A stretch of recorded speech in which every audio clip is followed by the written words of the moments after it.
Yeah. So wait. Do you have somebody that can bleep stuff out? Like, do you have a bleeper? We do have a bleeper, but like if I say, did that go beep? Did the beep go through? It depends on how many we do. Okay. We'll have how many beeps do I get then for this? It depends. We leave that to Dirt. Dirt's not with us today. So I hope they put the beep in there. well, we've actually used those words before. If you use the F-bomb, I'm very confident we're going to keep that. Like that? Like that. Yeah, that'll get bleeped out. All right. That for sure will.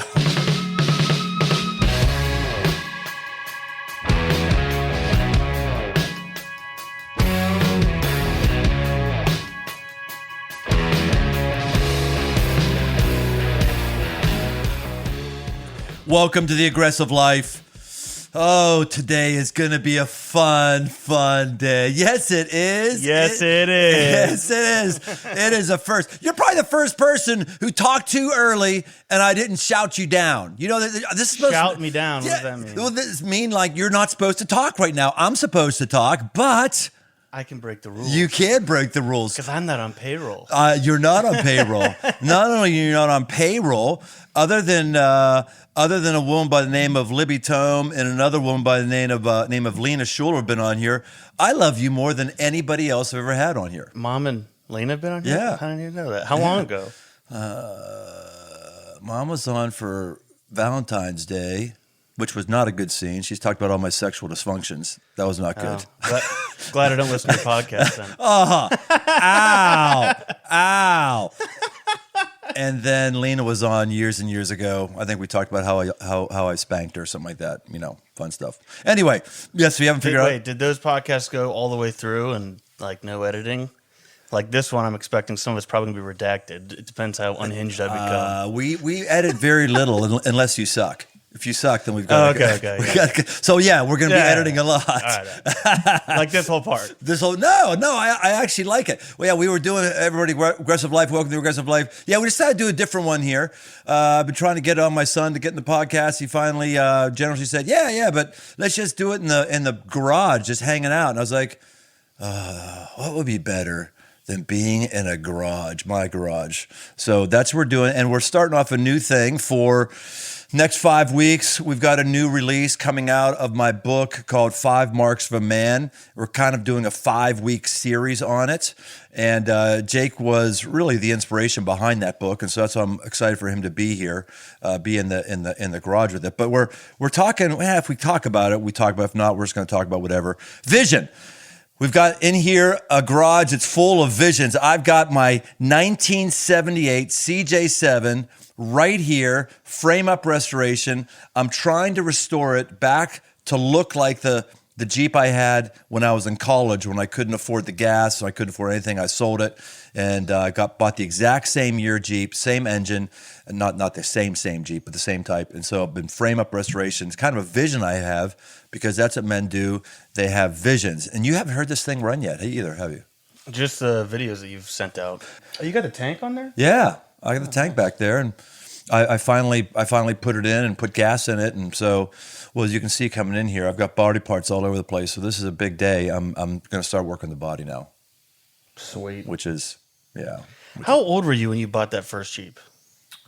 It was in 1978. What year would this have been? It was 1978, and it would have been... The model was 78. So right. It would have been 1981. Oh, so it was kind of like a newer Jeep then at the time. It was. How do you pay for that? There's two people, I'll start crying if I talk about them, Jim and Sally Rogers.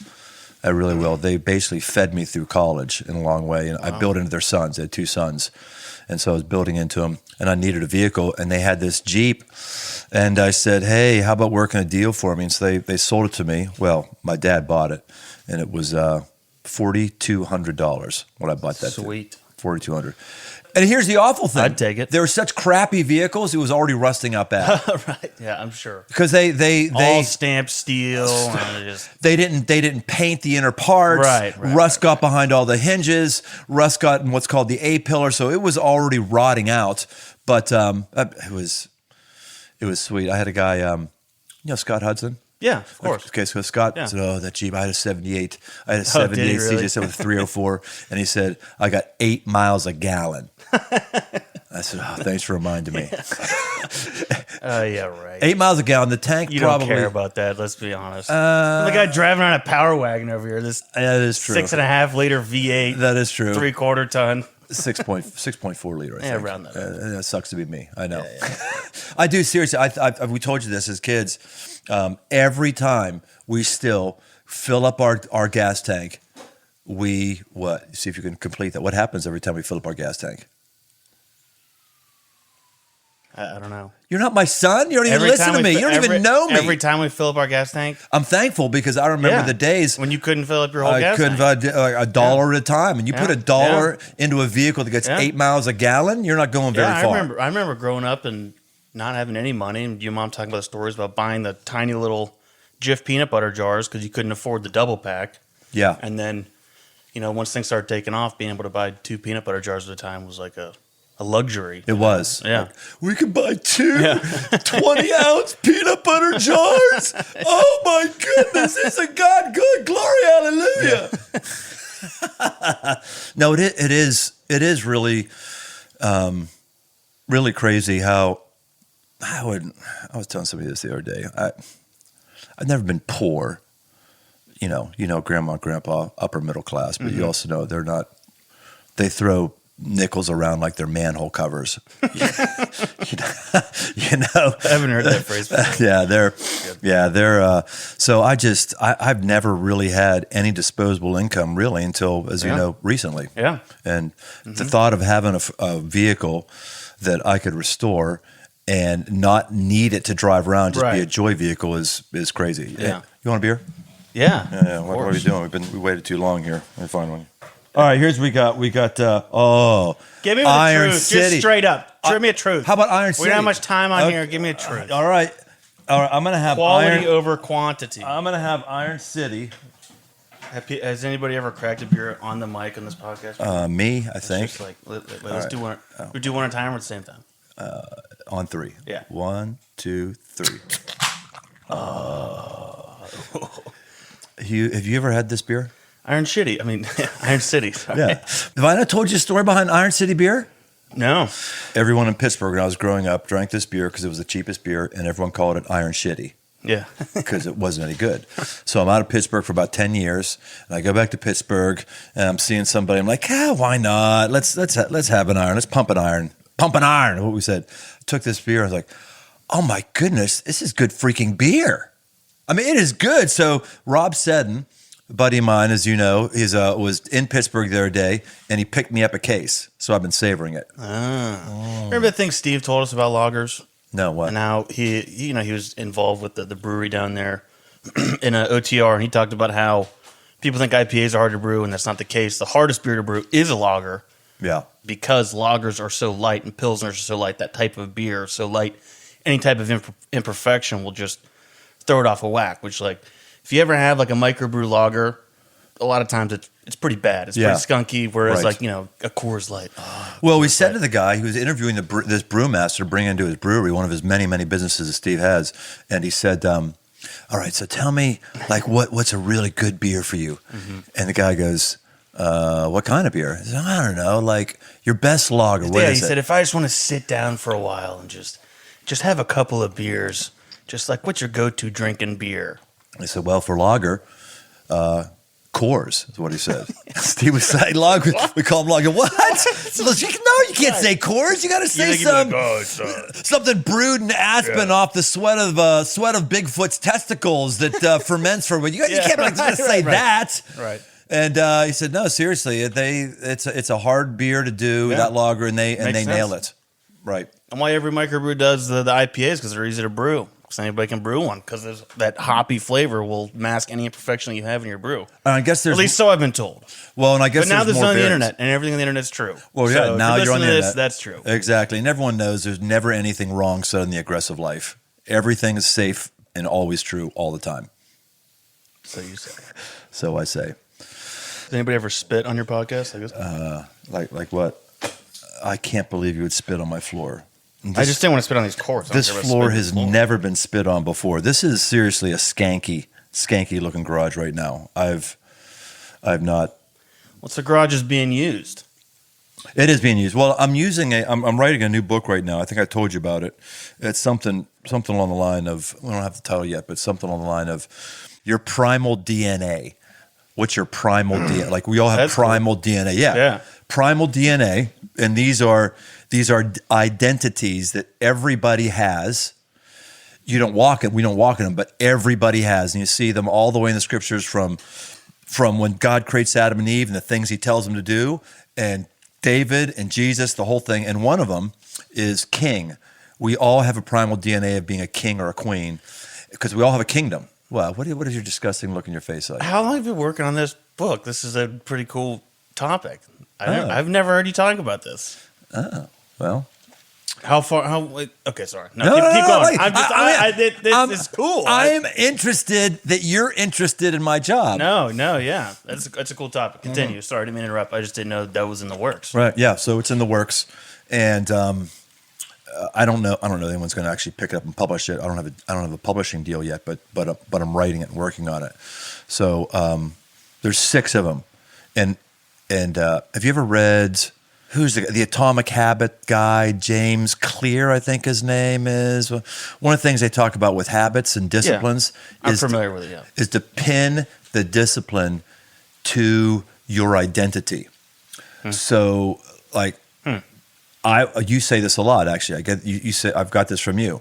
You say, well, when you and Comet, your wife, you're trying to run across the street and try to get across fast enough until someone hits you, you say what? Be an athlete. Be an athlete. Be an athlete. Be an athlete. Chop, chop, right? And what you're tapping into there is this identity that you have that says, I work out, I run, because I am an athlete. If you just say, I need to lose some weight, I need to start doing something, it's not as effective as pinning it to your identity. Go, no, I'm an athlete. That's what I am. I work out. That's what I do. So it's those similar things if you know these things. And so one of them is, to get back to my messy garage, is everyone is a king or a queen. God tells Adam and Eve, put you on the earth. You're going to have dominion over it. Take care of it. Name the animals. They're basically acting like kings and queens. And so one of the 2 things that a king does is a king brings order to his kingdom.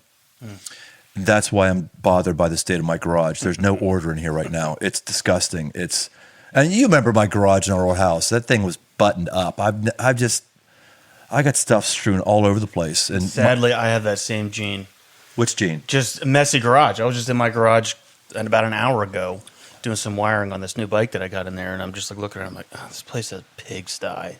But then I'm also thinking, no, if you use your stuff, your garage is going to be messy, but like, do you really want to take 20 minutes before you start a project to just organize everything, put everything back, and then you start your project, and then everything's crap is strewn out all about? I mean, you need to organize it just enough where you can find stuff. Yeah. Thank you. You gave me that gene because my garage is a mess too. Well, we were using your stuff. You know? Yeah, right. But, it still bothers us because we're a king that needs order. Need order in our family. We got rain out there. Are we picking up rain on these mics? Sweet. All right. We have the garage door open. We need a little ventilation. I keep trying to think, like, while I have you, what would people be most interested for you to say about me that they haven't heard about me? What would be people be like, oh, that's the way he was as a dad. Oh, sure, the guy who talks about manhood was actually a weenie boy and did X, Y, Z. You got any things you want to tell on your old man here? Well, yeah. If I'm coming on your podcast, I guess I got to sing your praises for a little bit. I'll tell you a little story. I think I've told you this before. I don't know if this relates to you, but it's not really a story about you. It's just a story about you in mentioning, which I think paints you in a good light. But I was we're down in Tennessee for a little family Christmas ordeal, and I left with my cousin to go just hang out with some of the guys that are his age, and we're at this just little get-together, little party, or whatever you want to call it. And came to find out that one of the other kids there was a pastor's kid too. I don't know how like a radar went off. I don't know how.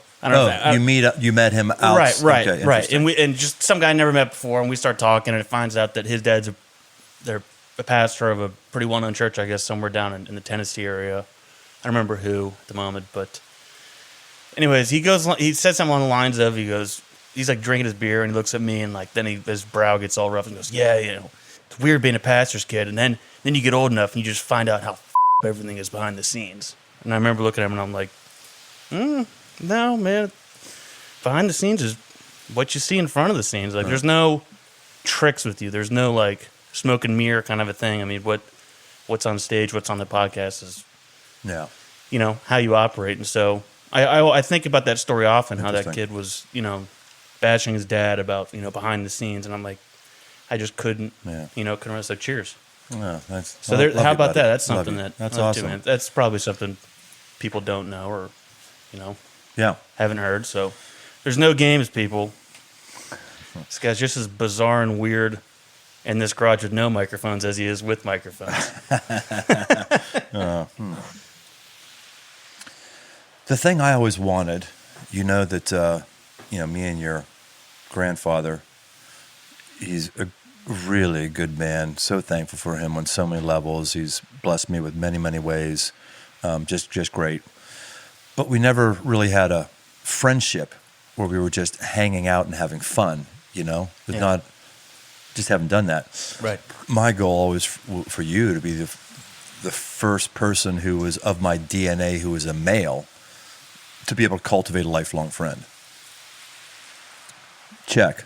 Yeah. Got that. Yeah, you know, big that's time. so good. I mean, I would buy your son a motorcycle. Yeah. If you got a 16-year-old kid and you ride bikes, get him a bike. Well, that's a good tie to the aggressive life. I mean, I think that's why we're friends. That's why we've been so close over the years, is getting into motorcycles together. Yeah, I think. Yeah, no, you're right. Well, actually, geez, so interesting you bring this up because the motorcycle was really probably the beginning of that book, 5 Marks of a Man, where I knew that there needs to be a swearing-in ceremony for guys, for young men, for young males to become men. It doesn't matter what the swearing-in ceremony was.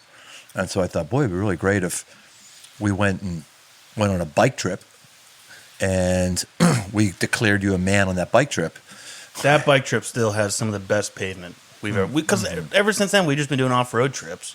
And that pavement, we were hitting twisties. We were going through every national park. I mean, well, it's all I could do. I was on a Harley, and you were on a GS, and so were the other guys. But I was the only guy on a Harley. We had to do it. And I didn't know how to do anything other than pavement anyway. And I realized on that trip that responsible adults speed. It's like I'm gonna go on this trip with Dad. We're gonna go 55. I'm like, no, we're going 90. We're going 90. We're passing you. Right, like, totally. Geez. Oh my gosh, the grief I got from people that I was going to put you on a motorcycle. Don't you know it's called a donor cycle? Yeah, but you vetted me. I mean, you took me out to a parking lot first and had me get familiar with the bike, and then it was mandated, go to the motorcycle safety course, do that.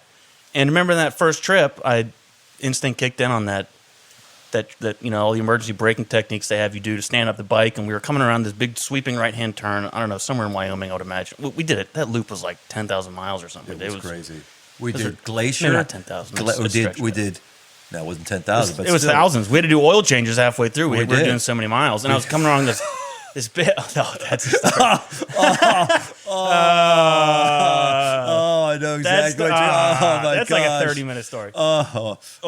Anyways, coming around this turn, and the deer jumps out, and I remember muscle memory kicked in, was able to stand the bike up, and that BMW at the time had the servo brakes and mashed on the brakes, was able to stop, and the guys behind me were like, I don't know if I could have done that or whatever. And it was muscle memory from that course. So if you're going to get your motorcycle course, especially if you're going to get your kid a bike, make sure he does the motorcycle safety course in your state. That's mandatory. And for those of you who don't ride bikes, if you ever hear somebody say, I just had to lay it down, you can just say to them, you mean you didn't know proper braking technique? You mean you wrecked? Yeah, you mean you jammed on your rear brake when you were leaning over and the bike went out from you. Lay it down. And you stood that bike right up and did proper braking technique. Right. Keep straightening it up and jam it on. Look for traffic, find a lane, the whole deal.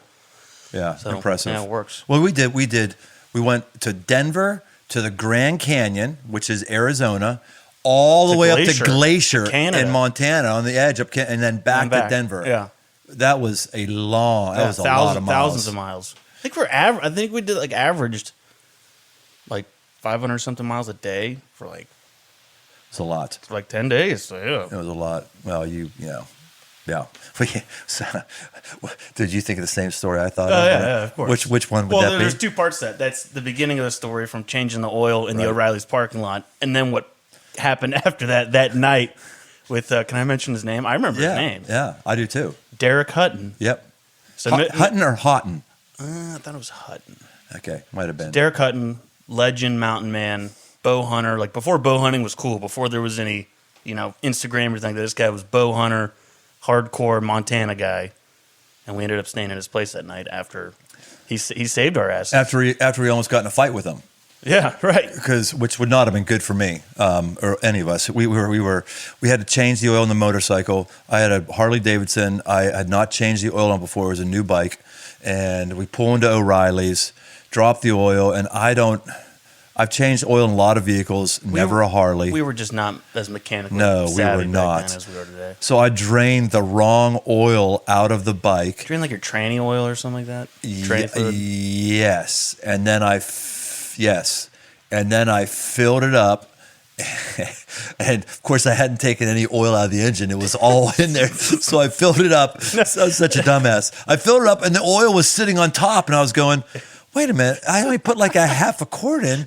I don't know. Maybe you got to work the oil in. Right. So I turned the oil into the block. Right. I turn it on. Oil goes spewing everywhere. It's like a giant, like 4 quarts of oil. Giant turd all over the place. Turn it off. I'm like, oh gosh. And just then, this guy and his buddy come by and they go, "You going to clean that up?" They're like, yeah, we're going to fight here. Went in, we cleaned it up. They circled back. They saw we were stressed out. Days getting long. I can't get the bolts off to get the right oil in, and I end up calling this guy. Says he's closed. He can't do anything. I said, "Well, don't you have some double, triple overtime rate?" He goes, "I'll be over in 15 minutes." Yeah.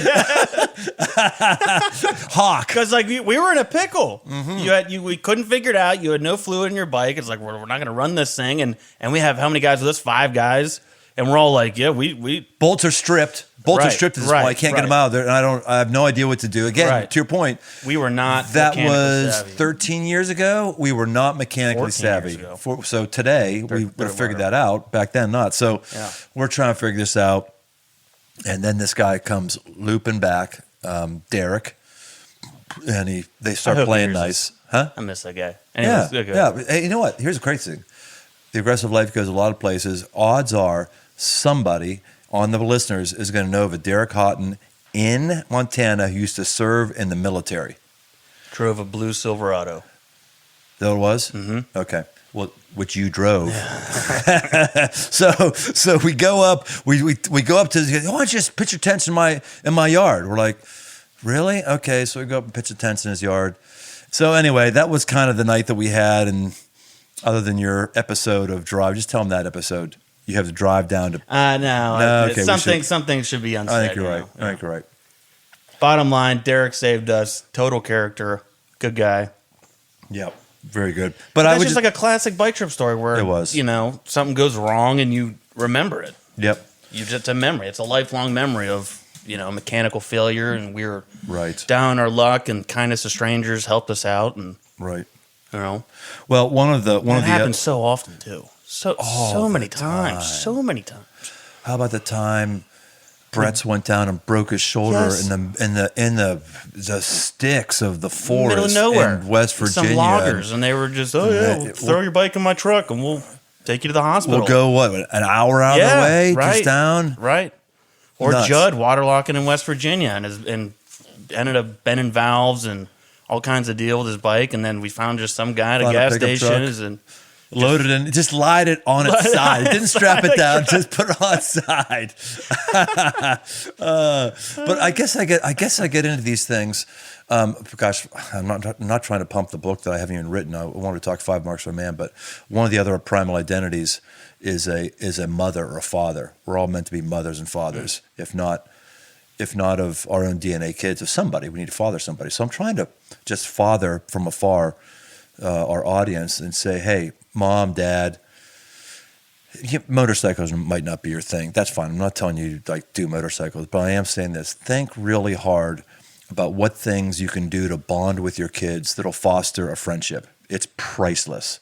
That was probably the best decision I made, and I never knew anybody who had ever done that either. Right. You know? Right. I don't know where you and I'd be relationally wise if we didn't have all those memories. It's great. Definitely. Yeah. You got to spend money on your kids. Got to pay to play. Pay to play. If your kids are going, when your kids are 6, 7, 12, captive audience, they're going to be with you. But then as they age, they're only going to be around you if they want to be with you, and they're only going to want to be with you if you're fun. Right. If you're going to play, and that's why I said pay to play. Those things always cost money. Yeah, you can do a board game with them, but there's things that you're going to have to invest in if you want to invest in the relationship, because kids want to have fun. They want to have a reason why they want to be around you and look forward to it. And I'm proud of that with you. It's been great. So you got a son of your own. You have right now. I do, little Teddy. Tome. Are you already thinking about fathering philosophies of what you are or aren't going to do with him?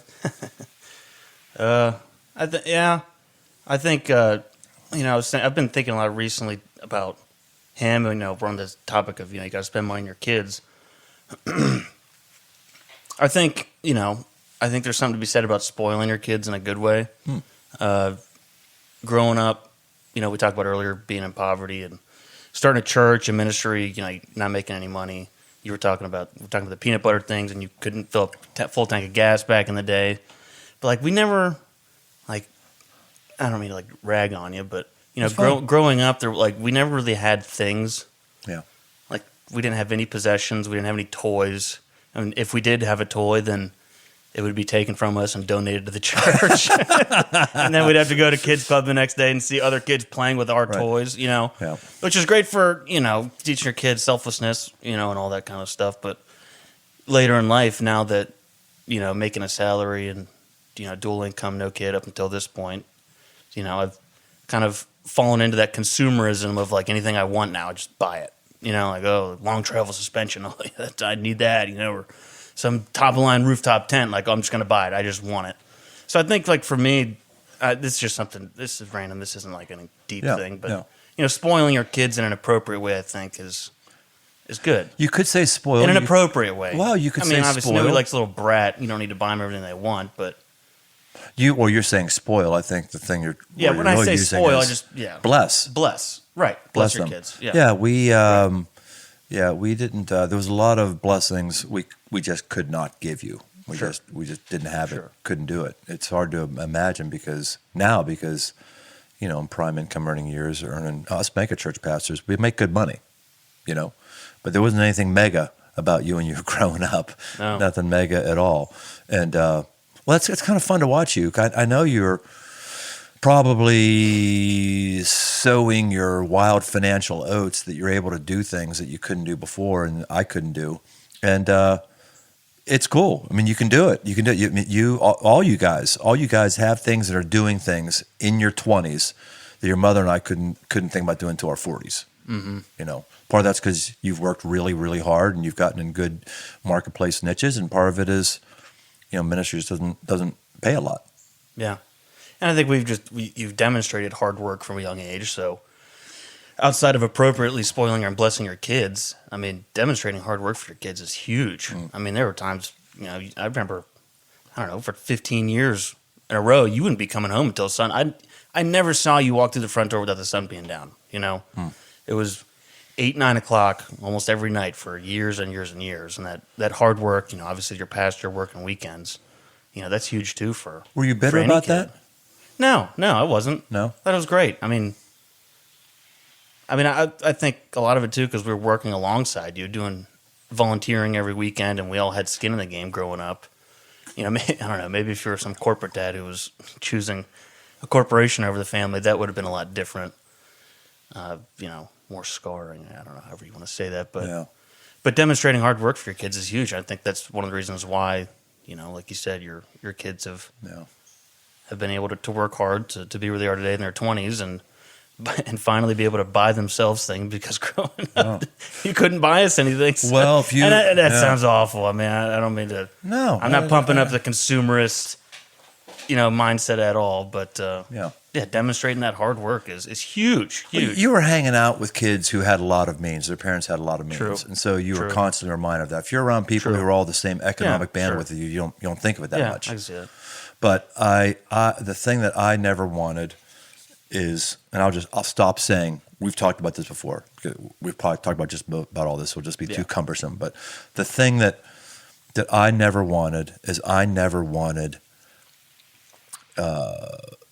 ministry or the church to be the reason why you didn't have faith. If you guys weren't gonna walk with Christ, that was going to be between you and God. I was going to make darn sure it wasn't because the church just hurt our family. The church was just, you weren't going to be able to blame it on the church. If you're going to walk away from the faith, I was dedicated to not having the church be the reason for that. And so knowing that was cool for you, are we having another one here? All right. Yeah. It's all we knew. I mean, since I was 3 years old, that's all I knew was ministry and seeing you work and then working alongside you as well. Yeah. Yeah. Cheers. Cheers.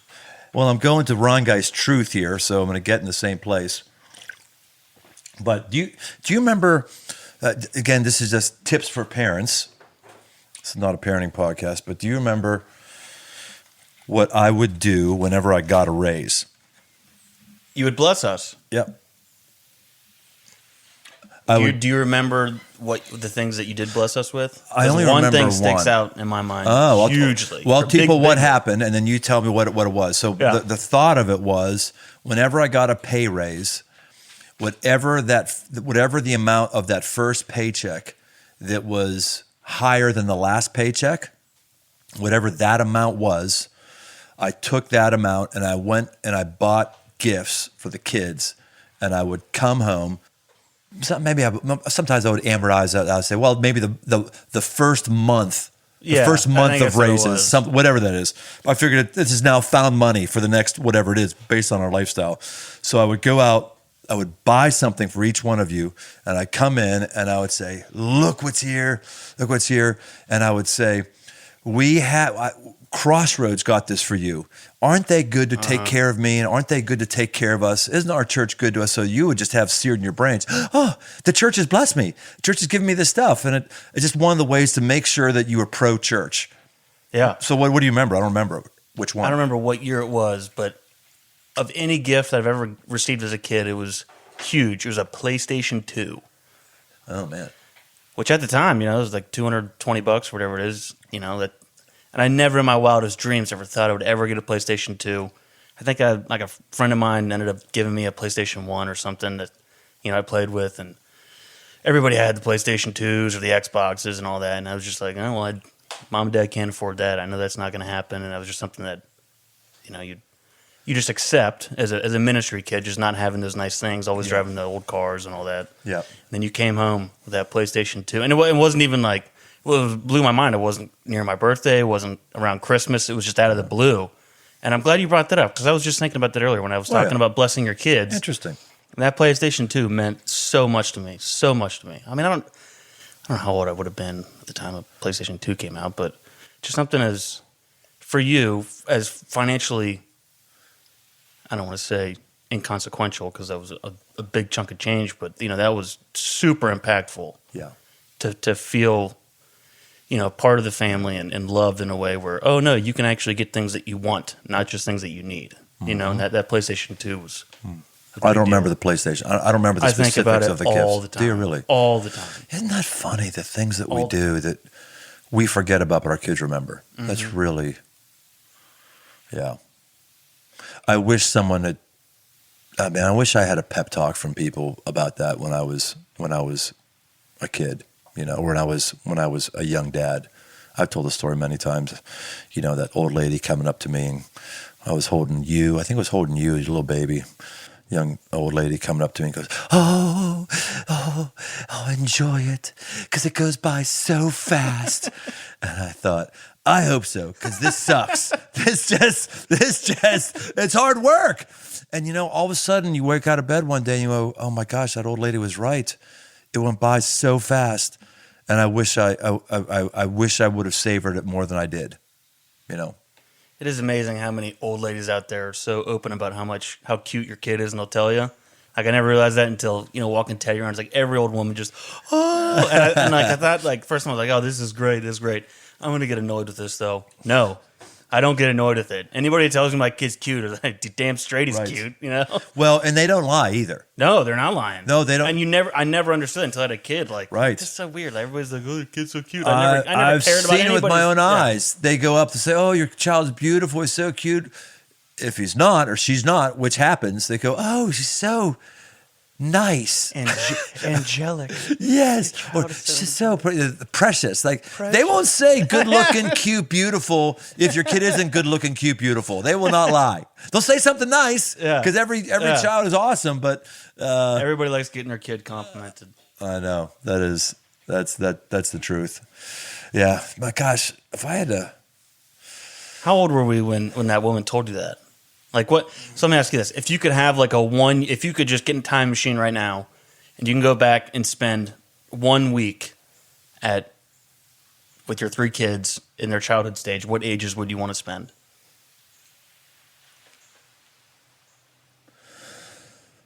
For some reason, the age 6 pops up to me. Age 6. When the kids are, when you guys are 6, or your kids are 6, they're so they're untainted by the world. Still innocent. Innocent. Mom and dad are like demigods. It's been called the golden years. You can do no wrong.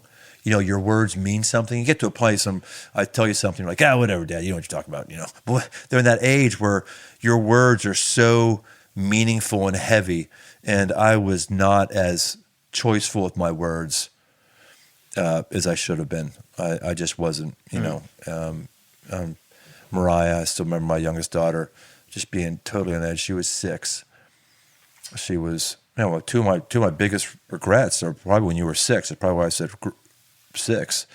When Mariah was doing that cartwheel, she was endless cartwheels, and I was just worn out. I had no margin. I was like, "Would you stop doing the cartwheels?"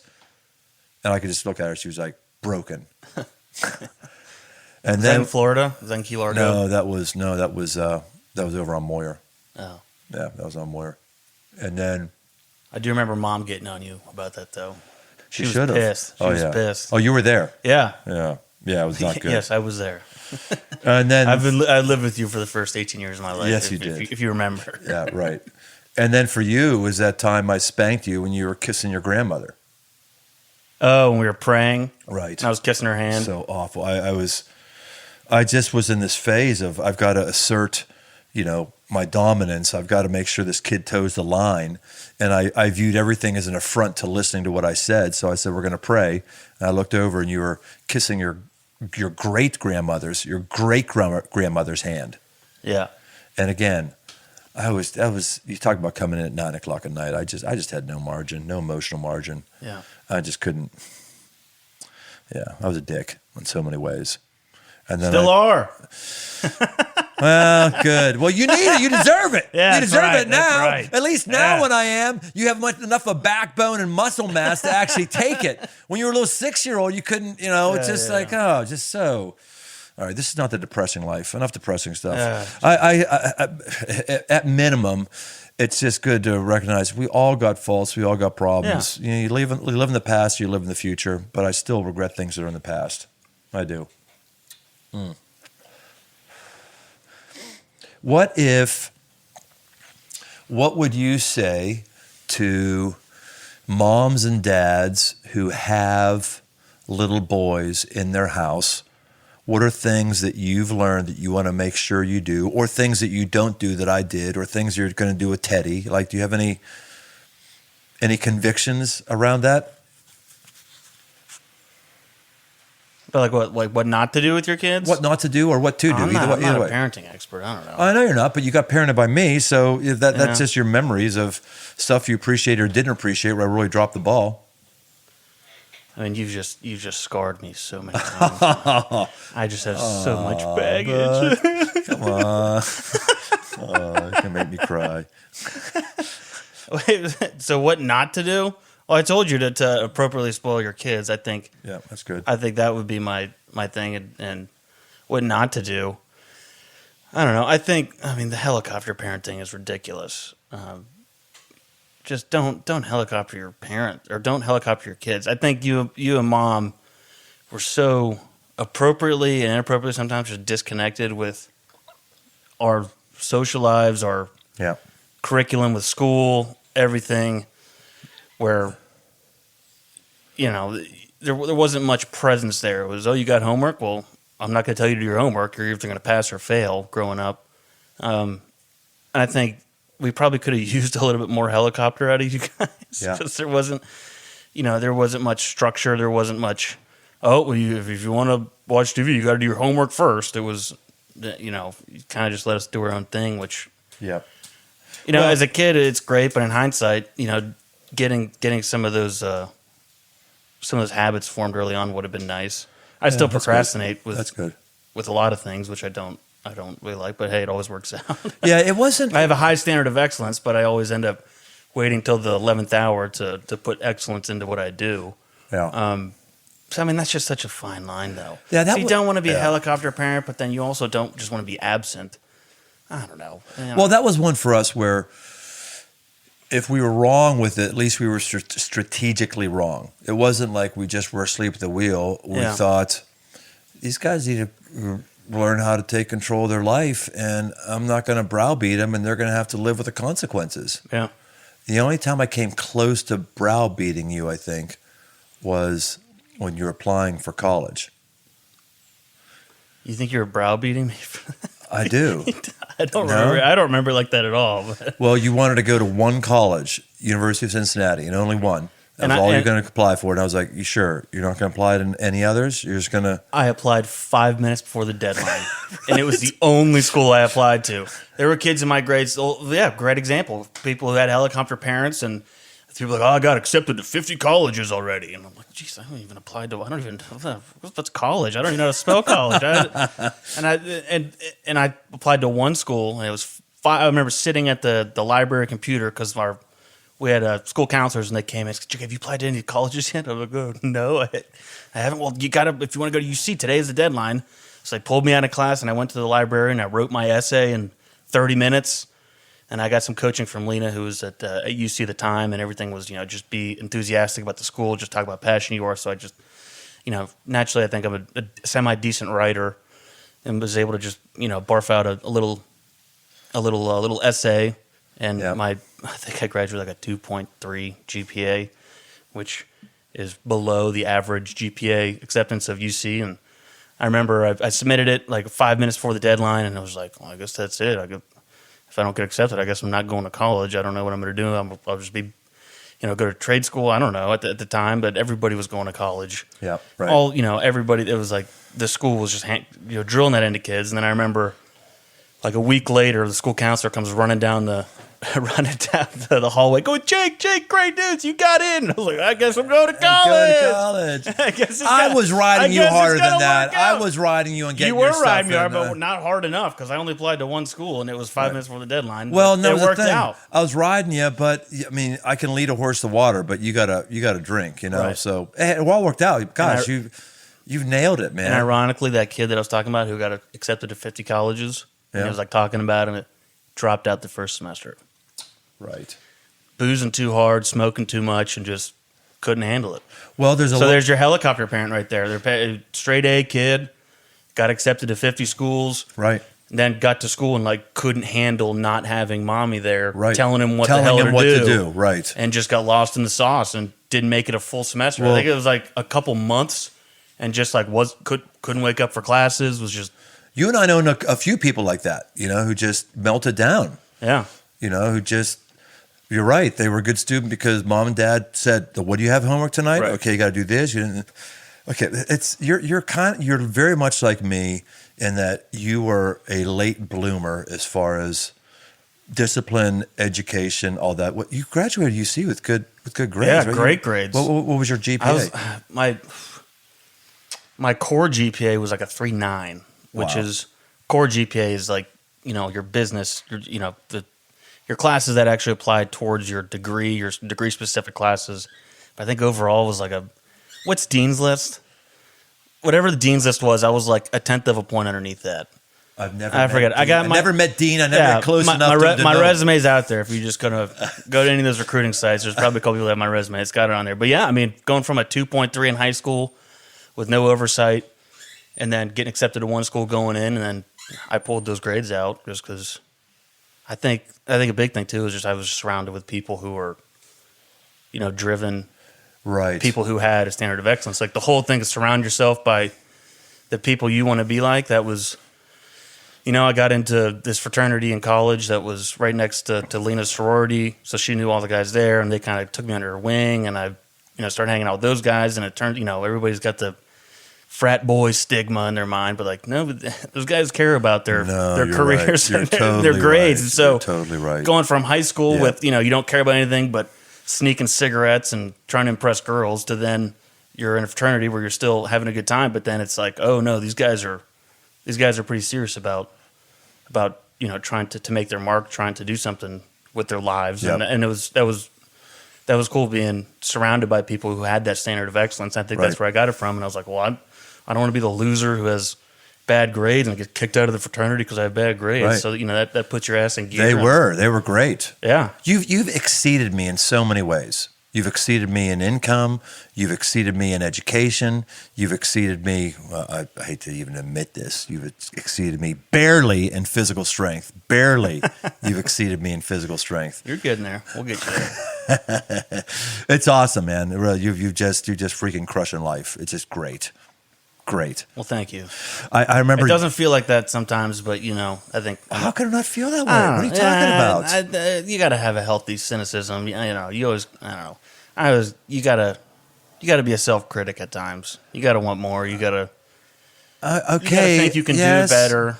Yes, but that doesn't mean you can't notice reality. And reality is you're nailing life, and you're well beyond where I was at 24, 25, 26, 27, 28, 29. I mean, you're just well beyond and so many ways. It's really great to see. I'll take the compliment. Yeah, man, you deserve it. And Lena definitely deserves a lot of praise for that because she was the the typical the program director. Oh, the type A driven first child, still too driven, still too uptight. Somebody created that girl in a lab. I don't know if that lab was our mother's womb, but she was. You get a mad scientist, some bottles, and oh my gosh, that is the truth. She's a machine. She is a machine. Well, LT91. That is what I talk. I talk like that. Everything I say is matter of fact and to the point and perfect. And I am driven. Born 91, model LT, Lena Tome. And then when she married Nick, she got upgrade to LS16, married 2016, new name acquired, Lena Schuler. I hope she listens to this. Oh, she's listening, and she's angry and she's crying right now. Yeah. Yes, part laughing, part upset that we're making fun of her. But that's the Tome family love language. Oh gosh, it is. I was just with my in-laws in Florida this past weekend, and great folk. I really got super lucky. Jackpot, absolute jackpot. With married into this family, they're phenomenal people, but Haley often has to remind me, she goes, your family's not like my family. You can't just crack those jokes and make fun of people all the time. I'm sorry. Like, what's an example? I don't want to give examples, but it's funny because you're right. Our family is very, very crass, make fun of each other in a, I want to say respectful way, but no, it's pretty disrespectful. Well, there's respectful things. Yeah, but yeah, right. We're pretty hard on each other, and it cracks me up being around my wonderful in-laws, and my wife often has to remind me, just stop. They don't think that's funny. But I do. But I'm laughing.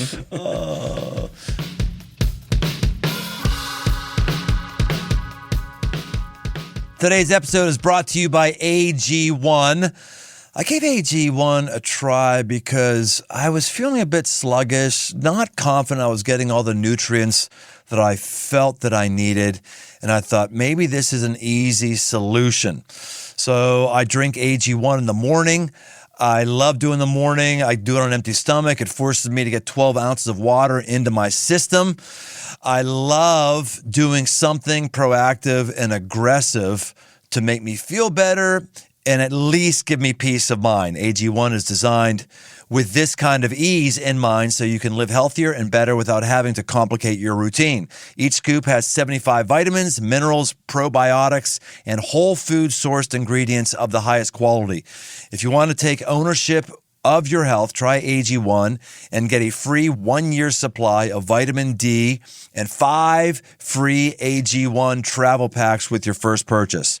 So go to drinkag1.com/aggressive life. That's drinkag1.com/aggressive life to take control of your health. Check it out.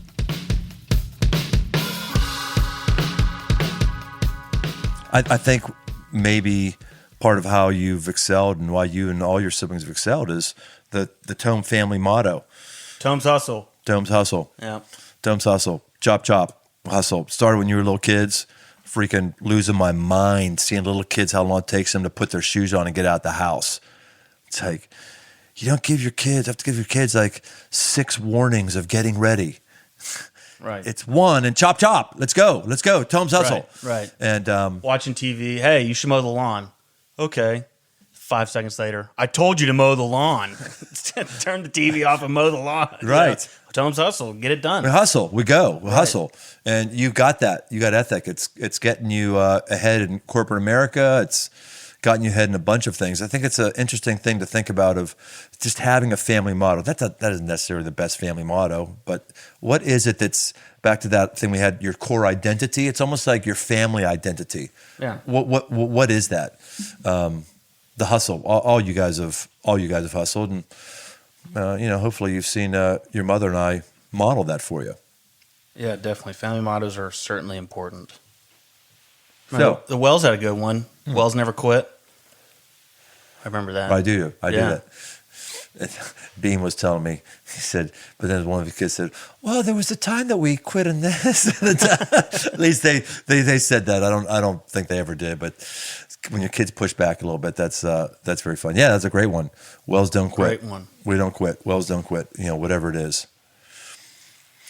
Well, when we talk about, I got this relaunch of this book coming out, which is, it's exceeded, all of our expectations. It's sold out. Can't buy one anymore until the new print comes out. Your 5 Marks book. 5 Marks book. Which is your best book, I think. Yeah, I think so. Yeah, when it was the first one that I read cover to cover, so I think. Because did you even start the other ones? I've read parts of the other ones. I think what was your first? Welcome to the Revolution. Welcome Revolution. Free book.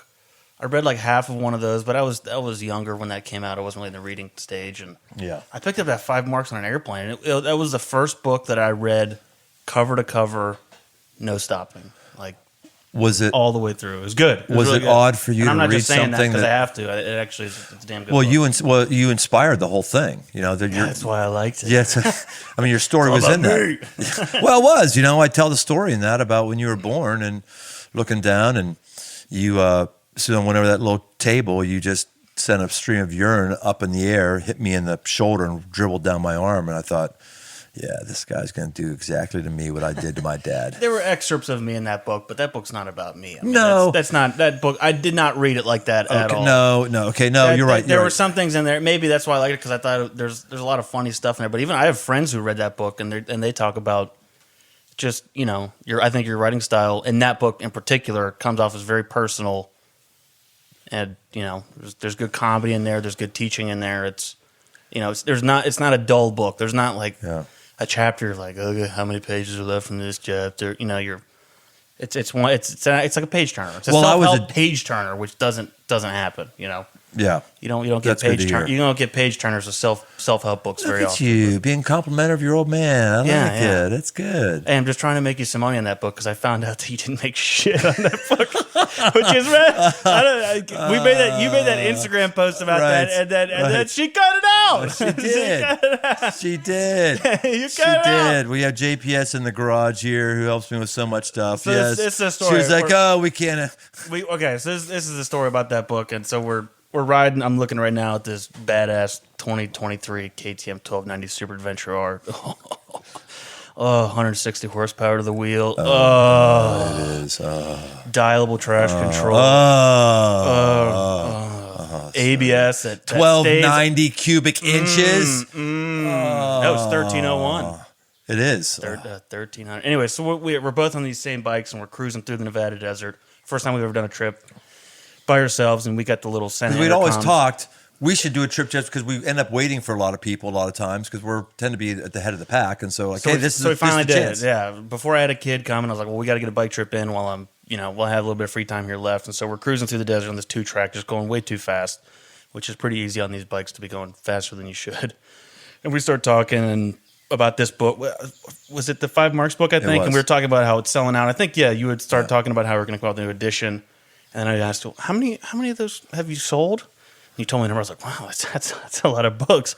And I said, we're father and son. I never talk about finance with anybody. I think it's very inappropriate to talk about some of this stuff with people, but father and son. So I just finally asked. Yeah, I would tell you how much I earned. Right. All that kind I was of like, stuff. so how much did he make on these books? And he told me, and I was like, what? You're only making this much on this book? Who's your publisher? I hope I'm not getting you in trouble right now. I just don't know anything about publishing, but based off the volume of books you sold, and then you found out we started yelling back and forth, in jest to each other, and then you ended up crashing into a ditch because we were so fired up talking about this book. Worst wreck I've had in a long time. Yeah, that was a good one. Cracked my helmet. That was a good one. Well, but hopefully the second edition you can move a couple more copies here and pay for my shipping next time on our next bike trip. Because I'm gonna maybe. Well, part of it is publishing is. If you have a runaway bestseller like can get on the New York Times bestseller list, that's awesome, and you're probably going to do okay. But for the average person, you're just not gonna make enough money to support whatever, and especially. But you've exceeded your goals clearly. If you're doing a second edition, you've sold out. Yeah. But I also have a. When you write a book, do you have like a certain? You're like, I would consider this a success if I sold this many. Do you have or do you just release it and? I don't. That's part of the reason why you probably don't want to have those metrics in mind. Yeah, that's part of my problem. It is a problem with me. A couple of things go. First is we decided as a church that me making significant income off of books would not be healthy for the church. For me to be seen as hawking stuff to the church. So okay, yeah. Well, you should have mentioned that before I got you all fired up on the trail. Then you wouldn't have wrecked. Well, I wasn't so much upset about the board's decision there, but it also was. Oh, it was the board's. Okay, so sorry, board. No. It's not just that, but it is also the margins are slim. That's good.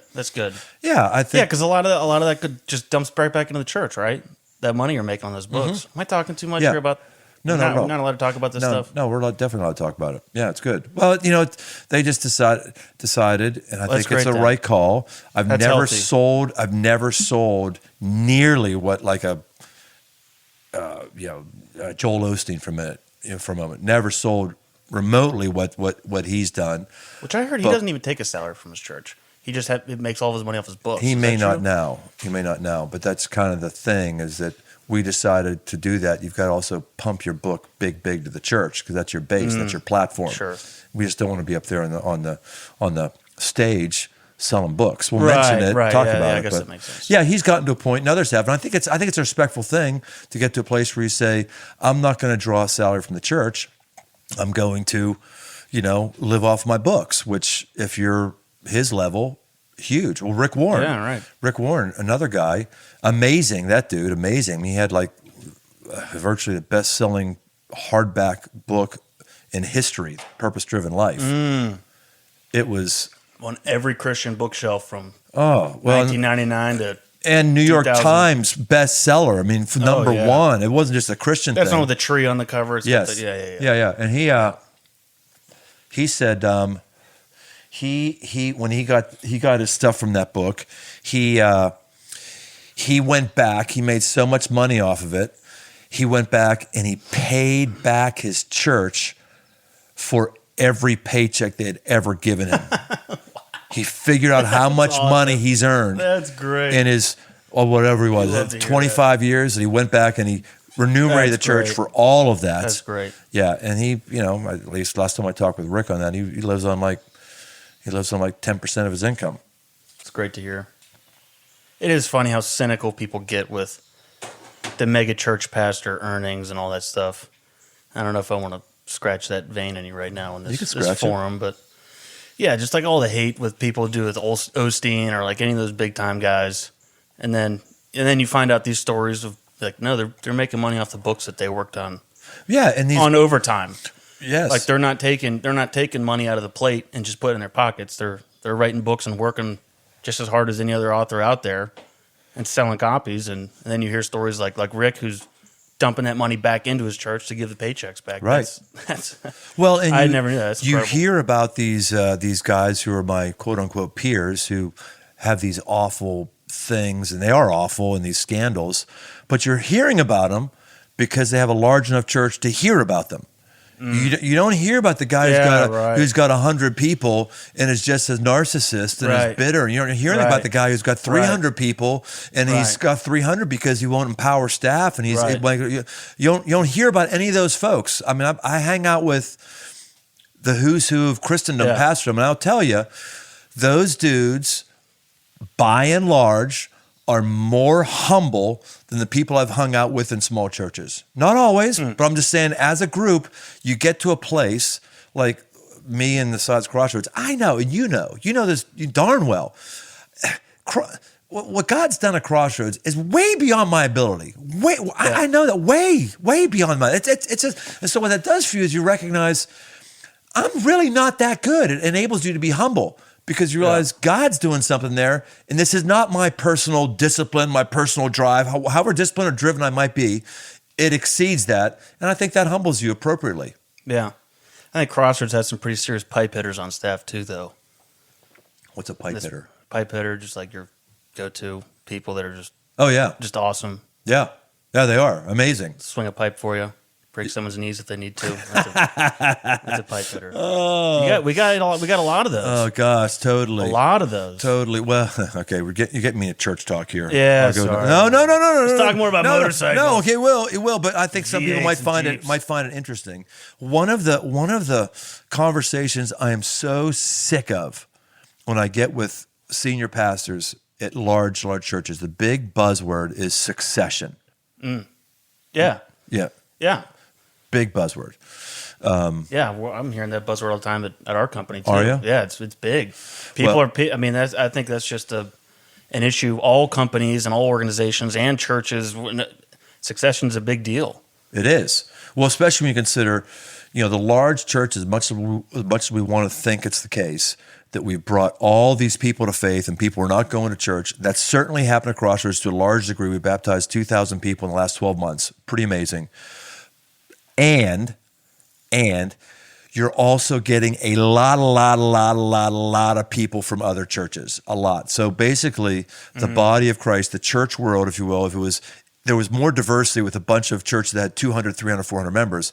Well, now you got these churches got 10,000, 20,000. Those churches have gone out of business, if you will, and consolidated here. So now, when a church goes down, the stakes are much higher. Just like your personal investment portfolio. You don't want all your eggs in one basket. You want to diversify. Yeah, well, sure. The body of Christ isn't as diversified as it was before. So that makes succession that much more critical. That handoff has to happen well, or else you've left thousands and thousands of people in the lurch. Yeah. We're all on the same team. We are on the same team. And I when I say I'm sick of the succession conversation, what I mean by that is I just went off on some mega pastors I was at an event with not too long ago, and I was like, dudes, is this all we're talking about? Is this all we're talking about? Like, why is this a problem? You can't find somebody to do what you're doing. Why do you have to hire an outside headhunter to fill your position? Those companies are good, and I know those folks, really, really good. But the problem is you're not giving people around you significant leadership. Yeah. You're not giving people around you significant responsibility. So all those young studs or studettes, they're got to go someplace else because you're not letting them lead. You have to delegate autonomy. Right. And then all of a sudden you're old, but all the stars, they've left you.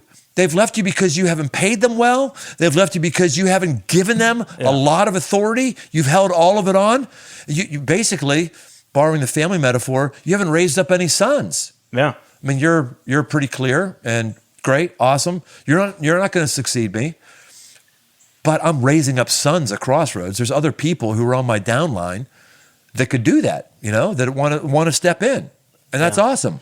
I remember growing up in the church all the time as a kid, people asking, so are you going to be up there someday? Are you going to take over the reins? And I remember, 4 years old, getting asked that question. And, I was like, oh, well, maybe, growing up.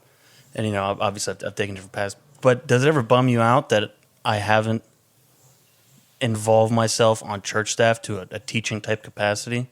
Or is that too deep of a question for a podcast? I've asked you this before, but... No. Okay, short answer is no. No, you're following God's plan for your life. You're doing a really great job at your life. And you and Comet, that's Jake's wife's nickname. Her name is Haley, and so Haley's Comet. Right. If you don't know my dad, he's got to have some nickname for everybody he knows. Yeah. But Comet, that's not an insulting nickname because all of your nicknames tend to be insulting. Generally they got to hurt a little bit. Anyways, back on track. Back on track. So, no, I'm great with the path you're on. I'm great where you're going. And if you had wanted to be in that path, that would have been awesome. That would have been great, and I would have supported that to the nth degree and been all about it, And I think, I was pushing you to do some things, pushed you to speak at Man Camp that one time, and pushed you to do some various things, and so I've been wanting to push you as it relates to you using the gifts that God's given you, which are very significant and very deep. And you've got a voice that people listen to. You have a natural leadership ability. People do follow you. I want to see that in play. Stop! I'm blushing. But I want to see that in play. Keep going. No, I want to see that in play in the kingdom. But no, I don't have any ill will at all. That Crossroads as a career is not on your thing. Do a lot of your other pastor friends? They have sons who are older, and do they talk about their sons not taking up? Does it bother other guys that are in your position that their kids are not kind of stepping up? No, it's kind of inverse actually. It's they want to be involved, and they're like, maybe we should. I'm speaking with a very broad brush. The first quote unquote succession breakout I went to at a conference, it was about 10 years ago. I was like, I could go this. And they had some pastors and their successor up there, and they were all father and son. I raised my hand. I went, so they had all these things. I raised my hand and said, so basically what you're saying is you have to have a son to take over for you. And I think in those guys... there's been some great ones. There has been. There's been some utterly phenomenal ones. There's been some really but there's also been some ones that have been train wrecks because the son just wasn't qualified. The son wasn't prepared. Sometimes they take him and they just stick him in there because they want that life form. Joel, I'm talking about Joel here. I think it's just interesting for some people to hear some of these stories as kind of an insider that I am. Not that Joel and I are hyper tight or anything like that, but that was basically his story. His dad was on his deathbed, and Joel was really? Yeah, Joel was into the broadcast. He had a broadcast career, and then he was doing some broadcast research. I had no idea he was second generation. Yeah, and his dad said, "You're the guy. I need you to take over for me." Wow. And that's when it just freaking exploded. It was a church of, I think, pretty good church, 1,000 people, 2,000 people, something like that. And then he just took it. No aspiration. Lucky never talk with that, and bam. Luckily for our church, if you, for some reason, become on your deathbed here soon, I think you've got some good people behind you. We do. Yeah. We do, and those conversations have been had and are going had. We talk about motorcycles. I've talked with folks that, we talk about what happens if so-and-so gets hit by a bus or by a bread truck. I said, look, I don't think I'm going to get hit by a bus or a bread truck, but I could drive my bike off a cliff. I do some pretty out there things, really out there things. And we just got to be prepared if that happens. Yeah. We've got a plan. So yeah, we got a plan, but hopefully nothing's going to happen for 13 years. I've kind of declared that I'm going to be in the pocket till I'm 70. At least that's my hope. Yeah, you've been talking about that for a while. I have. That's great. I have. It's good. Well, I hope have you ever felt any pressure from me? No, I don't think so.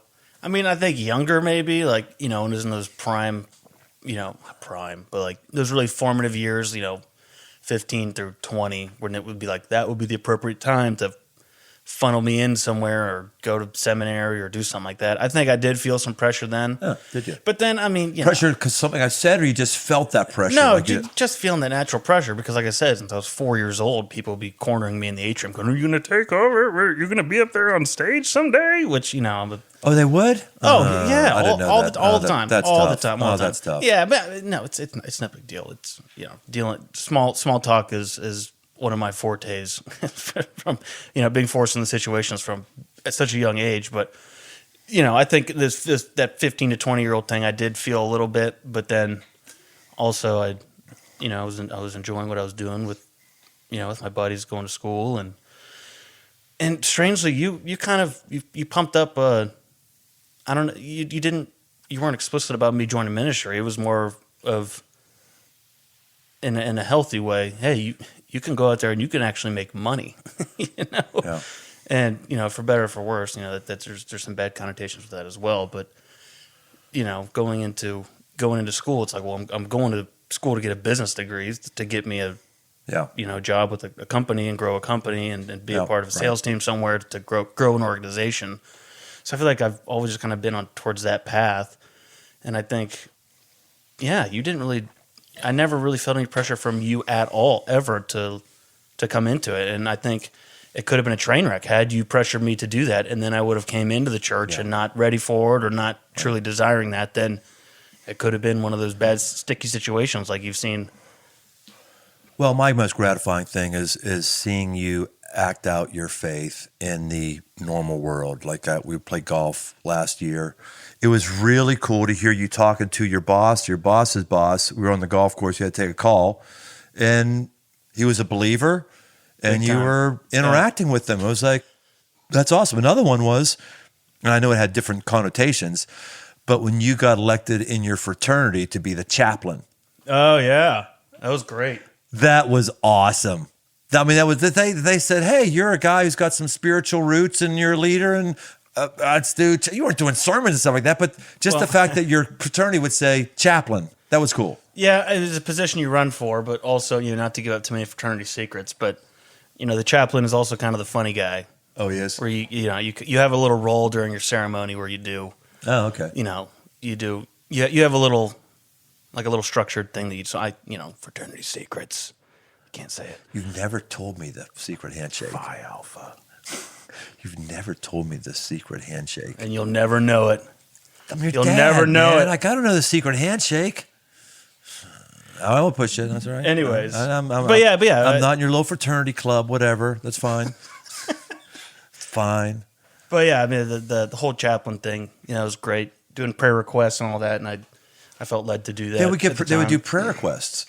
Oh, I had like a little prayer box. I would have people drop in prayers and try to pray for them if they wrote something down. You instigate the prayer box? I don't know if that was a thing before or not, or if it was a tradition. Dude, come freaking on. Stop. Are you kidding? No. Are you kidding me? Only one guy dropped in a prayer. I don't care. I don't care. You wanted to do it. You offered it up. You said, I'm going to do this. It was a very low capacity role. Thank you. This podcast, you're talking me up too much in this podcast. I appreciate it. I know you love me. I do love you. I'm very proud of you. It feels good. It's good. It deserves to feel good. You're freaking crushing it. And, we've had our differences. We could go into those at some point. We're obviously not lockstep on everything our whole lives, but, you are, man, that's just so good, man. That's so good. Enough talk about me. You've had more fun in this podcast than you thought you'd have. I am having a great There you time. are. I'm having a great time. I've been browbeating you for how long? Here you are. It's easier than I thought too. I was like, I wasn't really nervous, but I have this new mentality where it's like, if somebody invites me somewhere to do something, I'm just going to do it. Not going to think about you. I told you I'll be back in town on Monday, and when you can do Tuesday, and I was like, I don't know if I want to push it on to like Thursday, but then I was like, no, just do it. That's just a good do word. it. That's it. I heard somebody speaking recently. Have you heard much of Scott Galloway? No. Yeah, I have a man crush on him, even though we think totally different about a number of things. He was talking about somebody he works with, and he said he was admiring this person because this person said, it's a year of yes, which actually Steve Jobs had proclaimed when he was at Apple when they were initially just rolling in all their cash. He said to Mike Sudi, who was a genius at Apple, who had actually emailed with Steve Jobs when he was at Apple years ago, Apple came out with it's the year of yes, where they said we're rolling in so much cash that the most important thing is when someone brings a product to us and they're not happy, just say yes, give them a new one. Let's build brand loyalty. It was called the year of yes. Sweet. And so Scott was talking about this person who had a similar thing that said, I'm just, and I'm sure they lived in New York City or California, someplace where protocols for COVID were more extreme and lasted longer than they did for other people.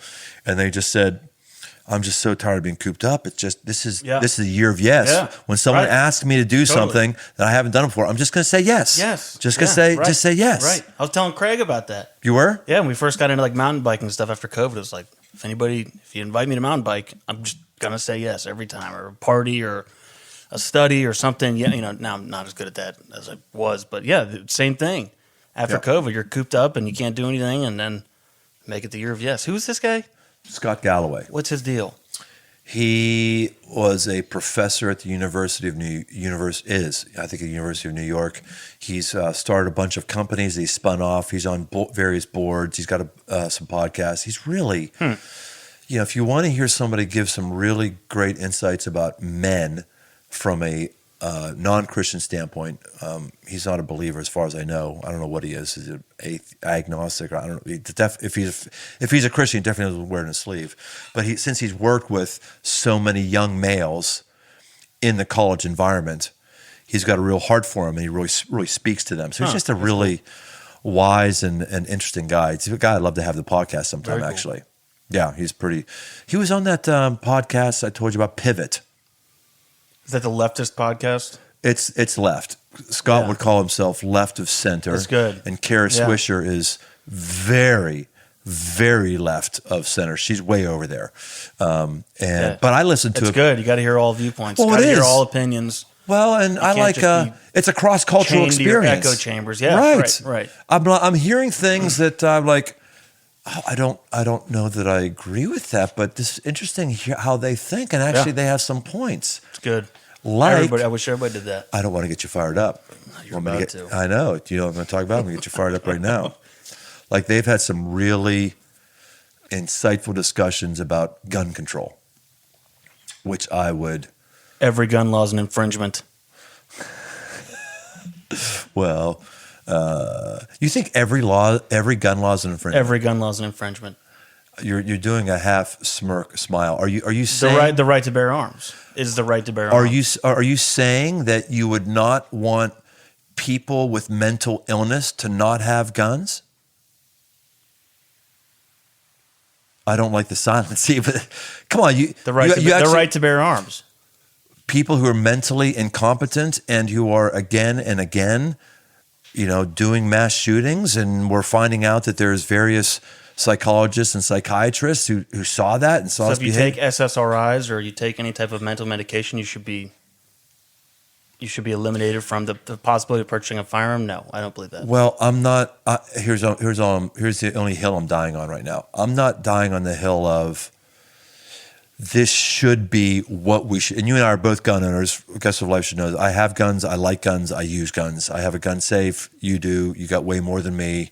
You're way more into it than I am. Guns. I know what you're talking about. I have like two guns. So, but as a gun owner, and I enjoy my guns and I use them, whether it's hunting or target shooting, whatever, I'm saying as a gun owner, yeah, we should look. We should look at people who are schizophrenic, bipolar, suicidal, and So you want the government to intervene in people's medical records then? I don't know what Yeah. it takes, but I'm just How saying slippery, one guy. how slippery of a slope? I do don't you know wanna how get down slippery, on? but I'm just one guy who's saying we should be having that discussion. We should be having that discussion. That's all I'm saying. Yeah. We should be having it. But anyway, Scott says, Scott, like I know him. Yeah, Scott. Yeah. You know, he was talking about as a parent, he's moved to London, and he was saying that as a parent, it's less stressful to him for him to drop off his kids in England than it was when dropping off his kids in America, because he feels they're safer. That pastor down in Tennessee lost his So they kid can at just the get school stabbed shooting. in London instead of shot, and No, they're not getting stabbed though. I mean, those things aren't happening. people aren't getting stabbed around the world. There's not mass stabbers happening. Yeah, there are. London, What's the last mass stabbing incident you ever heard of? that guy in France who was stabbing children at a playground. Really? Yikes. Really? Yeah. Oh boy, no. Interesting. All right. Oh, do we need to turn to? We can turn. All I'm saying is I like being pushed on things Yeah, that I no, might disagree Yeah, with. no, that's and- good. That's good. That's good.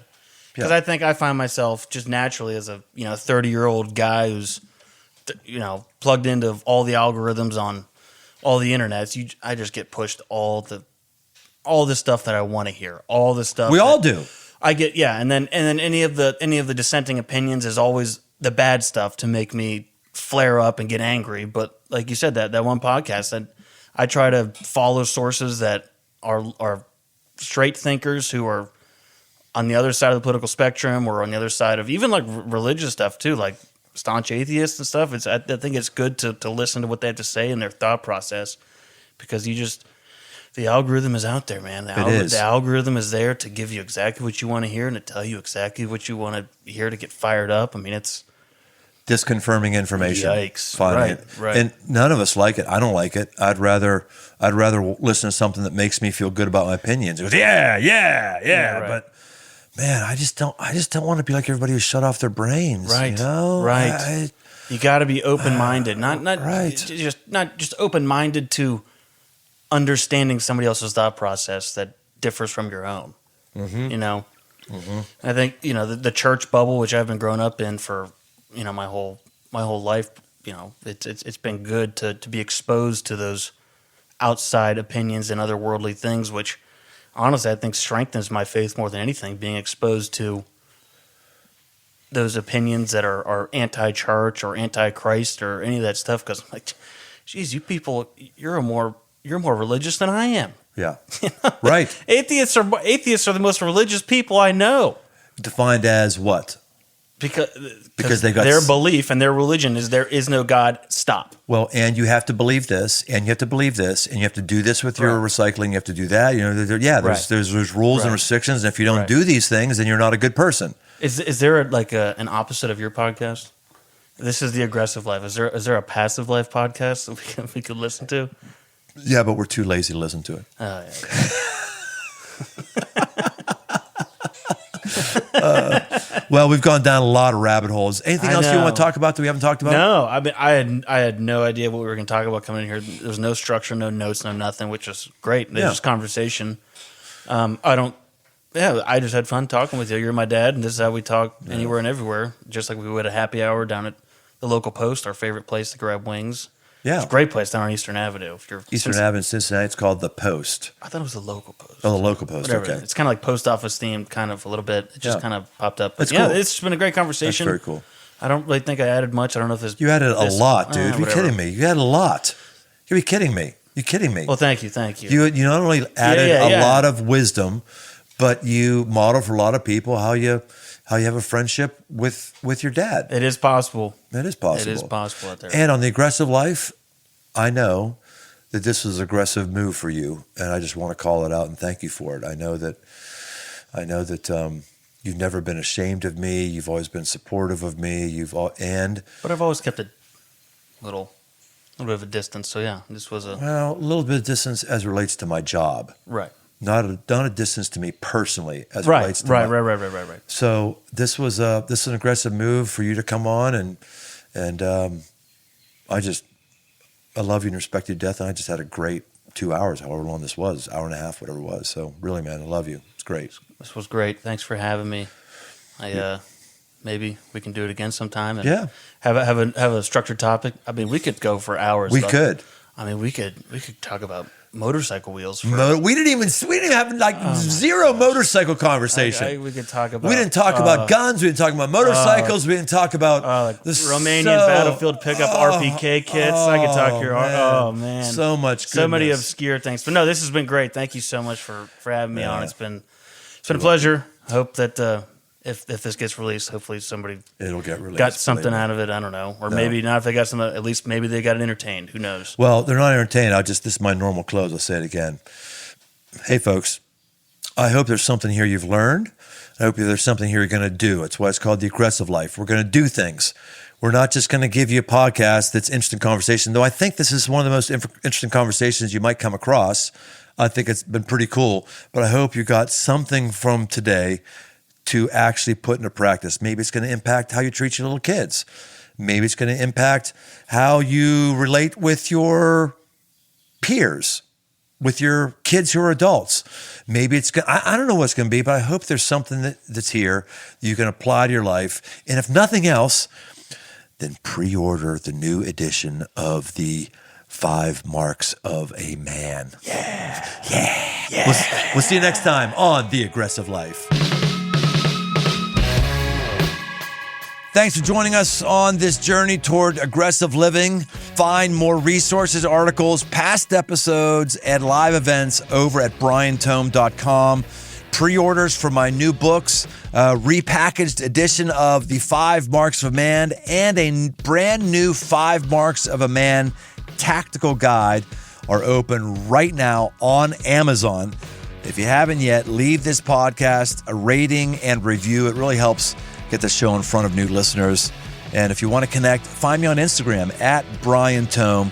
The Aggressive Life is a production of Crossroads Church, Cincinnati, Ohio.